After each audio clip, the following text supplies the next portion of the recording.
সুপ্রিয় বন্ধুরা, আসসালামু আলাইকুম। ভারত দিশেহারা হয়ে গেছে। এতটাই দিশেহারা হয়ে গেছে যে তারা তাদের বিদেশ সচিব অর্থাৎ পররাষ্ট্র সচিবকে বাংলাদেশে পাঠাচ্ছেন, যার নাম বিক্রম মিশ্রি। এই বিক্রম মিশ্রি কি সংবাদ দিবে বাংলাদেশকে? বাংলাদেশকে কোনো ভালো সংবাদই দিবে না। তারা হয়তোবা বলবে যে সংখ্যালঘুদের উপর যে তোমরা নির্যাতন করছো সেটা তোমাদের বন্ধ করতে হবে। কিন্তু কথা হলো যে তারা ভারতের ভিতরে যে ২০ কোটি মুসলমান আছে তাদেরকে কতটা হেফাজত করতে পারছে। বাংলাদেশিরা ভারতীয় মাল আর আমদানি করবে না। বাংলাদেশিরা ভারতে আর যাবে না। এর ফলে ভারতের ক্ষতি হবে বছরে $২০ বিলিয়ন। শুধুমাত্র বাংলাদেশিরা যদি ভারতে না যায় বেড়াতে চিকিৎসার জন্য, তাহলে ভারতের ক্ষতি হবে ১০,০০০ কোটি টাকা বছরে। ভারতের সাথে সম্পর্ক তখনই ভালো হবে যখন ভারত তাদের কৃতকর্মের জন্য ক্ষমা চাইবে। গত ১৬ বছরে ভারত আওলিগারদের সহায়তায় যত ধরনের অপরাধ করেছে এই বাংলাদেশের মাটিতে, সেই অপরাধের জন্য তাদের ক্ষমা চাইতে হবে।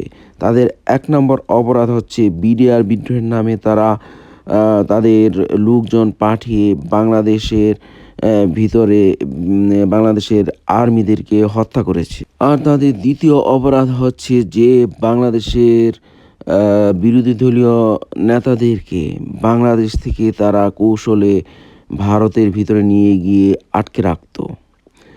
তাদের তৃতীয় অপরাধ হলো যে তাদের দেশের গোয়েন্দা বাহিনীর লোকজনকে বাংলাদেশের ভিতরে পাঠিয়ে বাংলাদেশের বিরোধী দলীয় নেতাদেরকে ডিটেনশন সেন্টারে জিজ্ঞাসাবাদের নামে নির্যাতন করত এই বাংলাদেশের ভিতরে।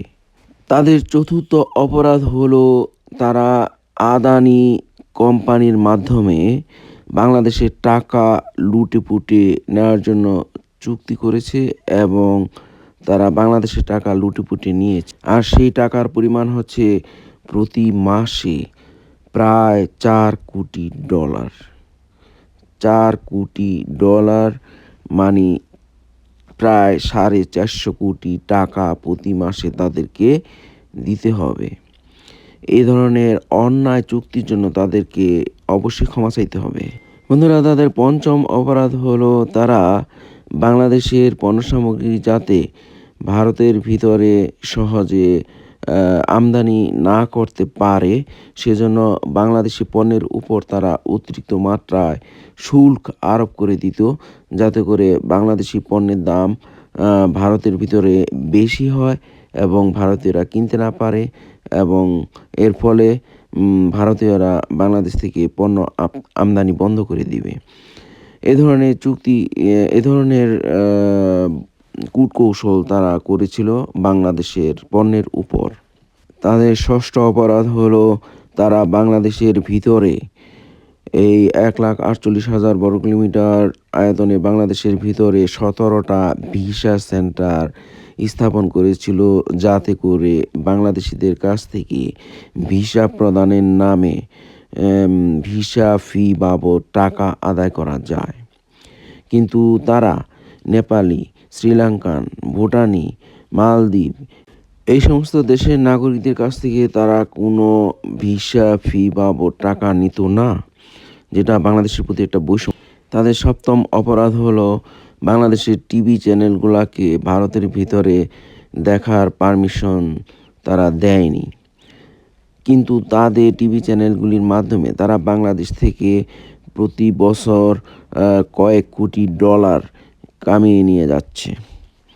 সেটা অবশ্যই তাদের একটা অপরাধ যে তারা বাংলাদেশের টিভি চ্যানেলগুলোকে ভারতের ভিতরে ব্যান করে রেখেছে। তাই এটা তাদের অবশ্যই একটা বন্ধুরা, তাদের অষ্টম অপরাধ হলো বাংলাদেশের ফেনী এলাকা দখলে নেওয়ার জন্য তারা বিলুনিয়া থেকে মিরসরাই পর্যন্ত একটা অর্থনৈতিক অঞ্চল স্থাপন করেছে। আর তাদের এই অর্থনৈতিক অঞ্চল স্থাপনের চক্রান্তের মূলে আছে তারা ত্রিপুরা থেকে ফেনী হয়ে বঙ্গোপসাগর পর্যন্ত দখলে নিয়ে নেবে। এটা তাদের একটা বিশেষ লক্ষ্য। আর এটা করার জন্যই তারা মিরসরাইতে অর্থনৈতিক অঞ্চল তৈরি করেছে, যেটা আওয়ামী লীগের মাধ্যমে তারা করেছে। অবশ্যই এটা বাতিল করতে হবে।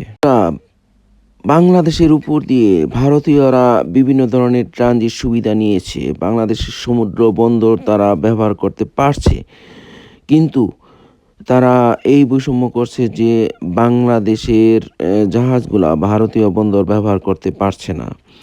তারপরে বাংলাদেশকে তারা নেপালে যাওয়ার জন্য ২০ কিলোমিটার ট্রানজিট পর্যন্ত দিতেছে না। ২০ কিলোমিটার রাস্তা ট্রানজিট তারা দিতেছে না। সেই ভারতকে আমরা কী জন্য এত ধরনের সুযোগ সুবিধা দিতে যাব? আমরা তো বাংলাদেশের উপর দিয়ে ৪০০ কিলোমিটার রাস্তা এই ভারতকে দিয়ে দিয়েছি, আওয়ামী লীগাররা দিয়ে দিয়েছে, কিন্তু কথা হলো ওরা আমাদের ২০ কিলোমিটার কেন দিতেছে না? ওরা যেহেতু আমাদেরকে ২০ কিলোমিটার রাস্তা ব্যবহার করতে দিবে না, আমরা তার ২০ গুণ ৪০০ কিলোমিটারের রাস্তা কেন দিতে যাব? অবশ্যই এ ধরনের ট্রানজিট সুবিধা ভারতকে আর দেওয়া যাবে না, এবং এই ট্রানজিট সুবিধা বাতিল করতে হবে, এবং ভারতকে সমুদ্র বন্দরও ব্যবহার করতে দেওয়া যাবে না, যেহেতু ভারতীয় সমুদ্র বন্দর বাংলাদেশের জাহাজগুলিকে ব্যবহার করতে দেয় না। তাই এই ধরনের চুক্তি বাতিল করতে হবে। আর আওয়ামী লীগারদের এই ধরনের চুক্তির জন্য অবশ্যই জবাবদিহি করতে হবে। বন্ধুরা, ভারতীয় হিন্দুত্ববাদীদের দশম অপরাধ হলো ভারতের ভিতরে যে সমস্ত মুসলমানরা আছেন তাদের উপর তারা যখন তখন নির্যাতন করে, তাদের বাড়ি ঘরের উপর হামলা চালায়। সেখানে যে সমস্ত পুরানা মসজিদগুলা রয়েছে ৫০০-৬০০ বছর আগের, সেগুলার নিচে নাকি আগে মন্দির ছিল। আর সেগুলা দখলের জন্য তারা এ ধরনের মিথ্যা অজুহাতে সেগুলা ধ্বংস করে দিচ্ছে। এ হলো তাদের দশম অপরাধ। আর এখন তারা বাংলাদেশের ভিতরে যে সমস্ত হিন্দুরা আছেন তাদের সঙ্গে যোগসাজশ করে বাংলাদেশ এর বিভিন্ন এলাকা দখলের জন্য পায়তারা করতেছেন। যেমন তারা বাংলাদেশের রংপুর, দিনাজপুর, ঠাকুরগাঁও, নীলফামারী, পঞ্চগড় অর্থাৎ উত্তরাঞ্চলের এই এলাকা দখলে নেওয়ার জন্য স্বায়ত্তশাসিত এলাকা তৈরি করতে চাইতেছে। তাদের শিক্ষা উপক্রমের এই ধরনের সবক তারা দিতেছেন। আমরা এ ধরনের একটা ভিডিও সামনে দেখব, যেটা খুবই ভয়াবহ। বন্ধুরা, ওদের ১১তম অপরাধ হলো এই ১৬ বছর যেই আওয়ামী লীগারদের মাধ্যমে বাংলাদেশের ভিতরে বিভিন্ন ধরনের উৎপাত করেছে, সেই আওয়ামী লীগারদের নেত্রী শেখ হাসিনাকে তারা আশ্রয় দিয়ে রেখেছে। তাকে রানীর মতো রেখেছে একটি রাজবাড়িতে, যেটা বাংলাদেশের জনগণ মোটেই আশা করে না। বাংলাদেশের জনগণ চায় এই স্বৈরাচারী খুনি হাসিনাকে ভারত সরকার বাংলাদেশের ভিতরে পাঠিয়ে দিক, কিন্তু তারা সেটা করবে না। তারা শুধু আওয়ামী লীগার হাসিনাকেই আশ্রয় দিয়েছে। আওয়ামী লীগের অন্যান্য অনেক নেতা বাংলাদেশের বর্ডার পাড়ি দিয়ে চুরি করে ভারতের ভিতরে ঢুকেছেন। অনেককে আবার তারা গুলি করে হত্যা করেছেন।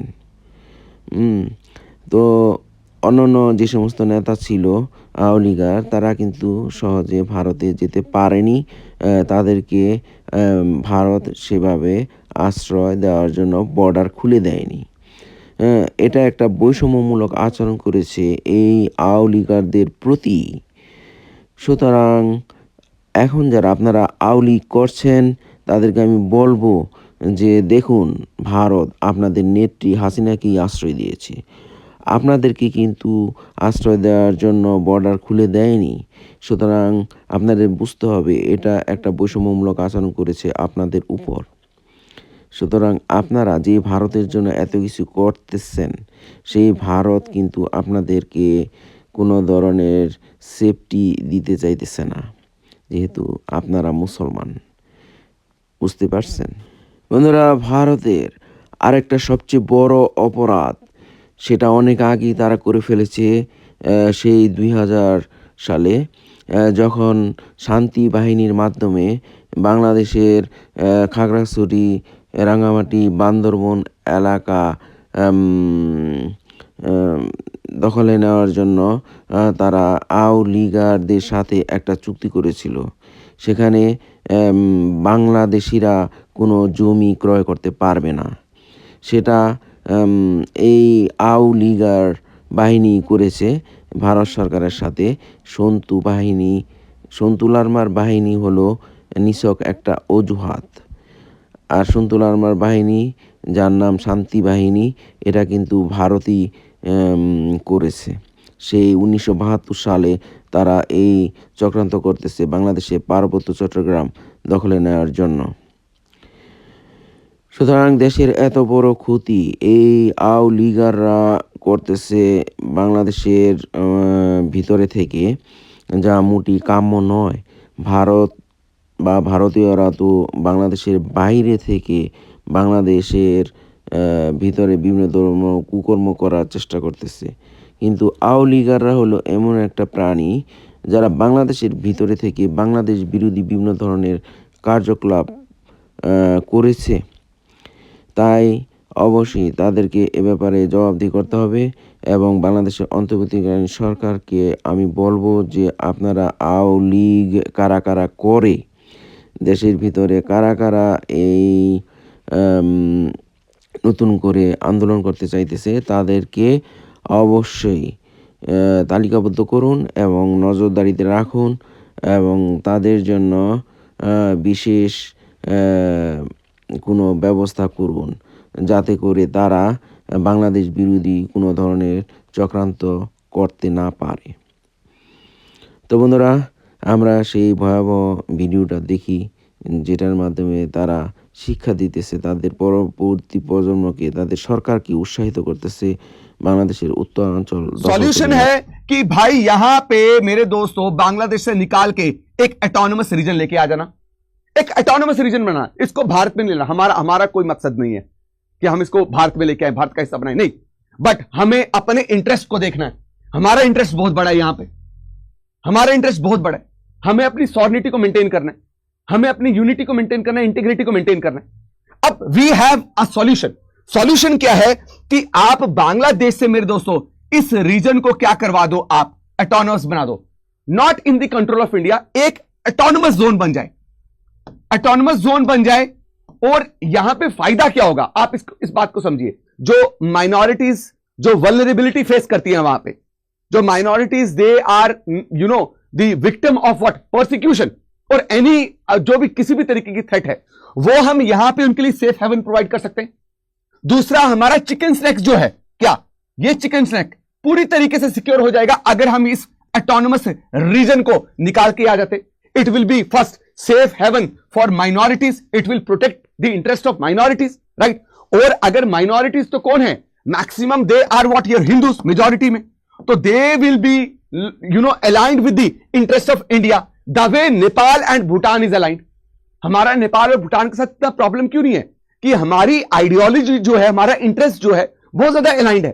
तो हम क्यों ना कोई ऐसा एक रीजन क्रिएट कर दें जिससे हमारा चिकन स्नैक जो है वो चिकन स्नैक ना रहे, वो हिपोपोटामस स्नैक बन जाए इतना बड़ा। हमें टेंशन भी जाएगा। और मिनी पाकिस्तान जो ये रेडिकलाइज्ड हब बनता जा रहा है, राइट, उसको हम प्रिवेंट कर पाएंगे, बिकॉज बन रहा है। आप देखिए बहुत सारे लोग तैयार नहीं है कबूलने के लिए, जाइए एक बार गोली खाइए, यहां पे पता चलेगा। लेकिन रियलिटी यही है कि there are many extremist group who are just standing near the border of India and Bangladesh. We have to eliminate them and this could be done by carving this region. ठीक है, इसको निकाला जाए, उससे हम मिनी पाकिस्तान बनने से भी क्या कर देंगे, रोक देंगे, रेडिकलाइज हब बनने से भी रोक देंगे। और सबसे बड़ी बात आप यार कि वी विल अवॉइड सैंक्शंस। अगर हम इसको इंडिया का पार्ट बनाते हैं तो बहुत सारे डिप्लोमेटिक रिलेशंस बहुत सारे देशों के साथ हमारे खराब हो सकते हैं। China will also intervene, obviously USA तो इंटरवीन करेगा ही। यूएसए तो कभी नहीं चाहता कि कोई भी कंट्री जो है वो बहुत ज्यादा पावरफुल हो। तो हम सैंक्शंस को अवॉइड करने के लिए हम इसको इंडिया में लाए नहीं, इसको क्या बना दे, ऑटोनमस जोन बना दे। तो हमारे बहुत डबल पर्पस नहीं, हमारे मल्टीपल पर्पस क्या होंगे बच्चा, वो फुलफिल हो जाएंगे। सो ये बढ़ते हुए बांग्लादेश की डिफेंस कैपेबिलिटीज और बढ़ते हुए बांग्लादेश के अंदर में जो विवाद हैं उसको अगर रोका जा सकता है, this is a very good solution, right, this is a very good solution. जहां पे एक तरफ हम अगर बोल रहे हैं कि रशिया का जो यूक्रेन पे इन्वेजन है क्यों किया है, रीजन ही यही है ना कि रशिया की सॉवरेनिटी खतरे पे है। तो उसने बोला तुम्हारी ऐसी की तैसी ले लो, हम तुम्हारा एरिया ले लेते, कर लो आप और जितना आपने करना। नाटो के साथ जाना मतलब रशिया को बहुत बड़ा खतरा, हमें भी खतरा है। हम कल को ये नहीं चाहेंगे कि ये यहां पे डिफेंस कैपेबिलिटीज को और ज्यादा बढ़ाए और कल को चाइना का बीआरआई लेके आ जाए। चाइना का बीआरआई लेके आ गया फिर खतरा और ज्यादा बढ़ता जाएगा। इससे पहले दिस इज वेरी इंपॉर्टेंट कि अब भारत को स्पेक्टेटर नहीं बनना चाहिए।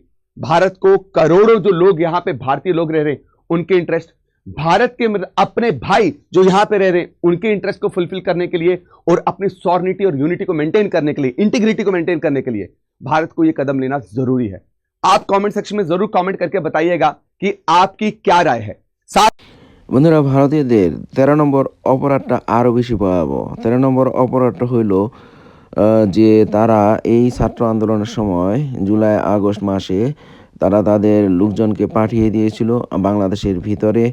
আওয়ামী লীগের বাহিনী তাদেরকে নিয়ে আসছিল বাংলাদেশের ভিতরে যাতে করে ছাত্রদেরকে হত্যা করা যায়, যারা আন্দোলন করছে বাংলাদেশের ভিতরে এই স্বৈরাচারী ভারতীয় রাজাকারদের বিরুদ্ধে। তো বন্ধুরা, এটা ভারতের একটা বিশাল বড় অপরাধ ছিল যে তারা সেই সময় তাদের লোকজন পাঠিয়ে এই স্বৈরাচারী আওয়ামী লীগারদেরকে সহায়তা করেছে। এজন্য তাদেরকে অবশ্যই ক্ষমা চাইতে হবে। তাদের ক্ষমা বাংলাদেশ কোনোদিন বন্ধুরা, ভারতের 14তম অপরাধ হলো যে তারা 57টা নদীর মধ্যে 54টা নদীতেই বাঁধ মারছে। আর তারা বর্ষার সময় সেই বাঁধ খুলে দেয় এবং এমনভাবে খুলে যে তারা আগে একটা নোটিশ পর্যন্ত পাঠায় না যে আমরা বাঁধ খুলে দিতেছি, তোমরা সতর্ক হও, বা আমরা পানি ধরে রাখতে পারছি না, তোমরা সতর্ক হও। আর নোটিশটা না দেওয়ার কারণ হইতেছে যে তারা হঠাৎ করে পানি ছেড়ে দিয়ে বাংলাদেশের জনগণকে পানিতে ডুবিয়ে মারবে। তো বুঝতেই পারতেছেন যে এই ভারতীয়রা কতটা বন্ধু ভাবাপন্ন।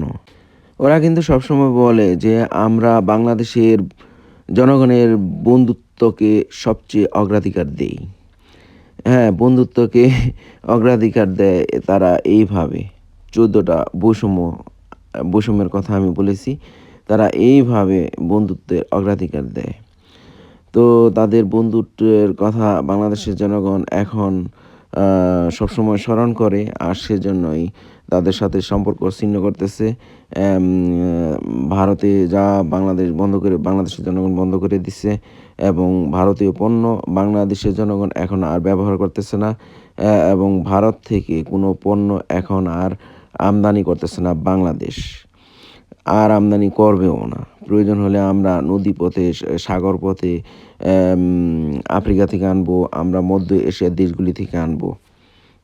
আর মধ্য এশিয়ার দেশগুলি যেমন উজবেকিস্তান, কাজাকিস্তান, তাজিকিস্তান, তুর্কমেনিস্তান, এই সমস্ত দেশ থেকে আমরা আমাদের জিনিস আনবো। পাকিস্তান থেকে আনার দরকার নাই। পাকিস্তানিরাও আমাদের প্রতি বৈষম্যমূলক আচরণ করেছিল। সুতরাং ভারত পাকিস্তান কোনোটাই আমাদের বন্ধু নয়। বন্ধুরা, আমরা বাঙালি মুসলমানরা আমাদের রক্তে আছে সেই শক্তি, সেই উজবেকিস্তান থেকে আসা বাবরের শক্তি আমাদের রক্তে আছে। তারপরে কাজাকিস্তান, তাজিকিস্তান, তুর্কমেনিস্তান, তুর্কি, ইরান, আজারবাইজান, এই সমস্ত দেশের মুসলমানদের রক্তের ধারা আমাদের বাংলাদেশি মুসলমানদের শরীরে আছে। তাই অবশ্যই ওই সমস্ত দেশের মানুষের সাথে আমাদের সম্পর্ক গড়ে তুলতে হবে। তাদের সাথে আমাদের একটা চুক্তি করতে হবে, প্রতিরক্ষা চুক্তি।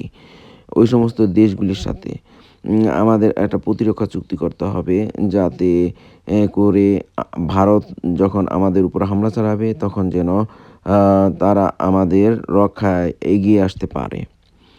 অর্থাৎ Uzbekistan, Tajikistan, Turkmenistan, Azerbaijan, Iran, তুর্কি এই সমস্ত দেশের লোকেরা তারাই আমাদের প্রকৃত বন্ধু। যেহেতু ওই সমস্ত দেশের লোকদের রক্তের ধারা আমাদের শরীরে প্রবাহিত। আপনারা জানেন যে সালতানাতে বাঙ্গালা 1300 সালের পর দিয়ে বাংলাদেশ থেকে শুরু হয়ে একেবারে পাকিস্তান, আফগানিস্তান, তাজিকিস্তান পর্যন্ত বিস্তৃত ছিল। অর্থাৎ ওই সমস্ত দেশের সাথে কানেক্টিভিটি ছিল সালতানাতে বাঙ্গালার। আর বাঙ্গালা থেকেই বাংলা শব্দটা এসেছে। সুতরাং বুঝতেই পারছেন যে সেই 1300 সালের পর থেকে সালতানাতে বাঙ্গালার মাধ্যমেই এই এই দক্ষিণ এশিয়ার ভিতরে যে সমস্ত আদিবাসীরা ছিল তাদের ভিতরে এই মুসলমান রক্তের ধারা প্রবাহিত হয়েছে। তাই আমি বলবো, বাংলাদেশের স্বাধীনতা সার্বভৌমত্বকে বাঁচাতে হলে, বাংলাদেশের জনগণকে বাঁচাতে হলে অবশ্যই মধ্য এশিয়ার ওই সমস্ত দেশগুলির সাথে একটি চুক্তি করতে হবে। তা না হলে বাংলাদেশের স্বাধীনতা সার্বভৌমত্ব টিকিয়ে রাখা যাবে না। যেহেতু ভারত বাংলাদেশকে বিভিন্নভাবে গিলে খেতে চাইছে, বিভিন্ন ধরনের ষড়যন্ত্র করতেছে। তাই ভারতের হাত থেকে বাংলাদেশকে রক্ষা করতে হলে সেটা অবশ্যই করতে হবে। ভারত কিন্তু ইতিমধ্যে 2টা রাষ্ট্র গিলে খেয়ে ফেলছে। একটা হলো হায়দ্রাবাদ, যেটা 3টা বাংলাদেশের আয়তনের সমান ছিল। আর একটা হচ্ছে সিকিম। হায়দ্রাবাদকে সেই 1948 সালেই গিলে খেয়ে ফেলছে। হায়দ্রাবাদ কিন্তু খুবই সমৃদ্ধ একটা দেশ ছিল, যেখানে সাধারণত ইরানি শিয়া বংশধরেরা রাজ্য বা বাদশাহ ছিল। ইরানের শিয়া জাতির লোকেরা ওই হায়দ্রাবাদে বসবাস করত। আপনারা দেখেছেন খোমেনি যখন ইরান থেকে ভারতে আসছিল, খোমেনি কিন্তু এই হায়দ্রাবাদ এলাকায় গিয়েছিলেন এবং হায়দ্রাবাদ সফর করেছিলেন। কতটা টান সেই হায়দ্রাবাদের প্রতি ইরানের লোকদের, বুঝতেই পারছেন। তো বন্ধুরা, সবাই ভালো থাকুন, বাংলাদেশের স্বাধীনতা সার্বভৌমত্ব টিকে থাকুক, ভারতীয় আগ্রাসন থেকে বাংলাদেশের জনগণ বাংলাদেশকে রক্ষা করুক সেই মধ্য এশিয়ার লোকদের সহায়তায়, তাদের সাথে চুক্তি করে। এই প্রত্যাশা। আল্লাহ হাফেজ। আসসালামু আলাইকুম।